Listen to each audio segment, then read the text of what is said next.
Detective ఉజ్వలన్ Malayalam cinema ఇది. And Malayalam version వచ్చేసి already నెట్ఫ్లిక్స్లో స్ట్రీమ్ అవుతుంది. ఇక ఇప్పుడు తెలుగు వర్షన్ వచ్చేసి లయన్స్ గేట్ ప్లేలో స్ట్రీమ్ అవుతుంది. సినిమా చూశాక నాకైతే నచ్చింది. సింపుల్గా బాగుంది. సో అందుకే మీకు రికమెండ్ చేస్తున్నా.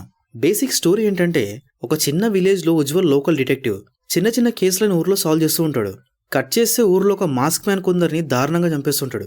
సో ఈ కేసుని కూడా ఉజ్వలన్ ఇన్వెస్టిగేషన్ చేస్తూ ఉంటాడు. బట్ తనకి పోటీగా సిటీ నుంచి ఒక పోలీస్ ఆఫీసర్ కూడా వస్తాడు.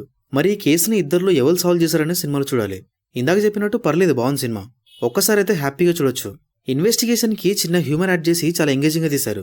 ఇంకా టూ మచ్ సినిమాటిక్ గా వెళ్లకుండా ఒక విలేజ్ లో రియల్ గా ఇన్వెస్టిగేషన్ జరుగుతుంది అనిపించేలా తీశారు. అండ్ ఆ కైండ్ ఆఫ్ ట్రీట్మెంట్ నాకు బాగా నచ్చింది. ఇంకా సినిమాలో మరీ వావ్ అనే రేంజ్ లో ట్విస్ట్లు ఏమి ఉండవు, కానీ అసలు ఎవరు చంపుతున్నారనే క్యూరియాసిటీ అయితే బాగానే మెయింటైన్ అయింది. అసలు కిల్లర్ ని ఉజ్వల్ పట్టుకుంటాడా లేక పోలీస్ పట్టుకుంటాడా అనే క్యూరియాసిటీ ఉంటుంది. ఫైనల్ గా తెలుగు డబ్బింగ్ ఎలా ఉందంటే చాలా యావరేజ్ గా ఉంది. సినిమాలో బోల్డ్ సీన్స్ ఏమైనా ఉన్నాయంటే ఏం లేవు. అందరూ హ్యాపీగా చూడొచ్చు. సో ఒక సింపుల్ ఇన్వెస్టిగేషన్ సినిమా చూడాలనుకుంటే ఈ సినిమా చూసేయండి.